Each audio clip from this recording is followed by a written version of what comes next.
اب بدقسمتی سے ہمیں اس پہ بھی تھوڑا سا امپورٹ کرنا پڑ رہا ہے. آپ کو پتہ ہے کہ بھی اس میں مس مینجمنٹ بھی کہہ سکتے ہیں آپ اس کو, اور ہماری جو کیلکولیشنز ہیں نا, جو ڈیٹا بیس جو کیلکولیشن ہے وہ ہماری صحیح نہیں ہے, جو ہماری بیسیکلی ہونی چاہیے. ہر صوبے کی پروڈکشن آپ کو پتہ اسٹیمیٹ ہے, پنجاب کا اپنا ہے سب سے زیادہ 60% یہ پروڈیوس کرتا ہے, پھر سندھ کرتا ہے 30%, بلوچستان اور کے پی کے تھوڑا تھوڑا ان کا شیئر ہوتا ہے. تو جو ڈیٹا بیس ہے میں سمجھتا ہوں کہ اس کو تھوڑا سا سنکرونائز کرنے کی ضرورت ہے, بہتر کرنے. اب تو ہم افغانستان بھی نہیں دے رہے, آپ کو پتا ہے کہ اس دفعہ ویٹ تو وہاں بھی نہیں جا رہی ہے, چاول بھی وہاں پہ نہیں جا رہا. تو ہم پہلے بلیم کر دیتے تھے کہ جی وہ سارا ہمارا جو ہے وہ چلا گیا, افغانستان جو ہے وہ ایکسپورٹ ہو گیا یا وہاں پہ اسمگل ہو گیا.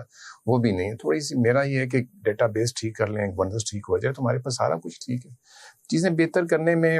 لیکن جس طرح آپ کہہ رہے ہیں کہ 79 ایئر ہو گئے ہیں پاکستان کو آزاد ہوئے, ہم نے دیکھا کہ محسن نقوی صاحب نے کہا کہ یہ جو نظام ہے ٹوٹلی کولیپس کر چکا ہے اور یہ بالکل اب مزید نہیں چل سکتا, اور اس کو چھوٹے چھوٹے یونٹس میں اب تقسیم کیا جائے تاکہ مینجمنٹ میں آسانی ہو.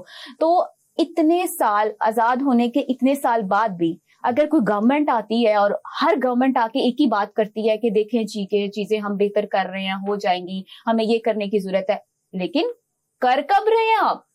پرابلم یہی ہے کہ پیٹرول کی اگر ہم ایگزامپل لے لیں پرائز کی, تو وہ ہر دن کے حساب سے بڑھتا ہی جا رہا ہے. ہم نے یہ نہیں دیکھا کہ وہ 100 پہ آیا 90 پہ آیا, وہ ڈے بائی ڈے انکریز ہی ہوا ہے. اور اسی حساب سے اگر ہم اس کو کمپیئر کریں ایک عام آدمی کی انکم پہ, تو کیا اسی حساب سے اس کی انکم اتنی بڑھ رہی ہے؟ نہیں, بالکل ایسا نہیں. آپ کو پتا لاسٹ بجٹ کے اندر جو انکریز سیلریز کے اندر آیا, آپ کو پتا مین جو اسٹیک ہولڈرز ہیں وہ سیلری پرسن ہوتے ہیں, تو وہ اتنا زیادہ نہیں دیا گیا, 10% کے قریب. آپ کو پتا ہے فیڈرل نے بھی وہی کیا, اور جو گورنمنٹ ہے پروونشل وہ بھی انہوں نے اسی کو فالو کیا.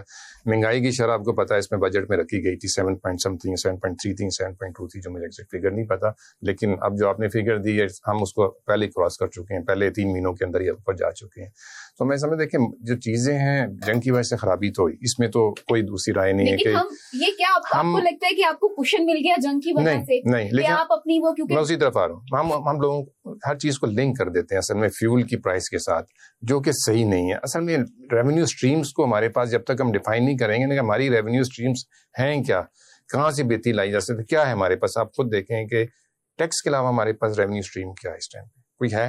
کچھ بھی نہیں. ہم 15,000 جو ارب ہے وہ تو صرف ٹیکس سے وصول کر رہے ہیں, ٹھیک ہے نا. عام آدمی دے رہا ہے, سیلریڈ پرسن سے آپ ٹیکس لے رہے ہیں, بزنس مین بھی دے رہا ہے, ٹھیک ہے, انڈسٹریلسٹ بھی دے رہا ہے, لیکن وہ آپ کہیں نہ کہیں سے پتلی گلی نکال لیتے ہیں نا اس کے لیے. جب آپ ٹیکس کا وہ پراپر کلچر لے کے آتے ہیں, نظام لے کے آتے ہیں, تو وہ سارا بوجھ ایک عام آدمی پہ پڑتا ہے. اس نے بریڈ لینا ہے, دودھ لینا ہے بچوں کے لیے, اس نے کچھ بھی لینا ہے, اس نے ہر ایک چیز پہ ٹیکس دینا ہی دینا ہے. بات ہے کہ اب وہ جو بجٹ ہے اس کا جو ڈیفیسٹ ہے وہ کہاں سے پورا کرنا ہے, وہ اسی طرح یہ کیا جاتا ہے کہ انڈائریکٹ جو ٹیکسیز ہے وہ ان کا بوجھ تو عوام پہ آئے گا. جو مین جو اسٹیک ہولڈر ہے, جو 90% لوگ ہیں, وہ تو یہی قریب عوام ہے. تو الٹیمیٹلی ان کی روزمرہ کی زندگی کی جو بھی چیزیں مہنگی ہوتی. دوسری صورت یہ ہوتی ہے کہ جب پیٹرول سستا ہوتا ہے تو جنہوں نے پرائس بڑھائی ہوتی ہے پرائس نیچے نہیں لے کے آتے, وہ اسی پرائس پہ رکھتے ہیں. جو ڈیلی کی کموڈیٹیز ہیں, کوئی بھی کہہ لیں آپ, ساری چیزیں, سبزی ہے, پیاز ہے, کوئی بھی ہے, وہ نیچے نہیں لاتے. اب وہ پرائس کنٹرول اتھارٹیز جو ہے نا, یہ ان کا کام ہے کہ اس کے اوپر جو ہے نا, اور پرائس کنٹرول اتھارٹی کے اوپر اتھارٹی کس کے انڈر کام کرتی ہے؟ انڈر گورنمنٹ ہے, بالکل. تو اس کے لیے تو پھر جو محسن نقوی صاحب نے کہا ہے, میں سمجھتا ہوں کہ انہوں نے کہا تو ٹھیک ہے, لیکن وہ سولوشن جو دے رہے ہیں نا, میں اس پہ ضرور اختلاف کروں گا کہ آپ 20 کر لیں یا 50 کر لیں یونٹس, وہ اس کا سولوشن نہیں ہے. سولوشن گورنرز کو بہتر کرنا ہے, سولوشن جو ہے کرپشن کو بہتر کرنا ہے. جو آپ کے لیکیجز ہے اس کو روک لیں آپ, کم سے کم جو آدھے سے زیادہ بجٹ آپ کا جو لیک ہو رہا ہے وہ بھی تو ایک ہے نا آپ کے پاس, آپ اس کو روک لیں گے تو میں سمجھتا ہوں مہنگائی ویسے ہی آٹومیٹکلی ٹھیک ہو جائے گی. تو 2-3 چیزیں اس میں لنک ہوتی ہیں, میں سمجھتا ہوں. ٹھیک ہے احسن صاحب, جس طرح نعیم صاحب یہ بات کر رہے ہیں کہ جو ہے حل یہ نہیں ہے کہ آپ جو ہے چھوٹے چھوٹے یونٹس میں اس کو ڈیوائڈ کر دیں, آپ اس کی روٹ کازز دیکھیں اور اس کو حل کرنے کی کوشش کریں. تو کیا آپ کو لگتا ہے کہ اس طرح کرنے سے اور اس کو چھوٹے چھوٹے یونٹس میں جو کہ محسن نقوی صاحب نے جو آئیڈیا دیا ہے وہ بہتر ہے, یا اس طرح ہو سکتا ہے, اس میں کوئی پاسبلٹی ہے؟ تھینک یو مریم. یہ نعیم صاحب سے جو باتیں سن رہا ہوں میں, مجھے بڑی خوشی اور عجیب سی حیرت ہو رہی ہے کہ یہ جو باتیں کر رہے ہیں یہ عموماً سول سوسائٹی یا اپوزیشن کرتی ہے, لیکن جو بات کر رہے ہیں ٹھیک کر رہے ہیں, یعنی کہ وہ کوئی چیز کا نا کور نہیں لے رہے, لیکن اس کے ساتھ ساتھ وہ جو ذمہ دار بندے ہیں ان کو سامنے نہیں لا رہے. ایک یہ کہہ رہے ہیں کہ جی ہر چیز کو ہم پیٹرول سے لنک نہیں کرنا چاہیے. یہ میں سمجھتا ہوں کہ یہ میڈیا نے چلو انفلیچویٹ کیا ہوا ہے کہ جی ہم ہر چیز کو پیٹرول پہ ہی وہ کرتے ہیں, ایک چیخ و پکار شروع ہو جاتی ہے. اور یہ پہلے جو زیادہ تھی عمران خان کے دور میں, جب 10 روپے بڑھتا تھا تو یوں لگتا تھا کہ پورے ملک میں آگ لگ جائے گی.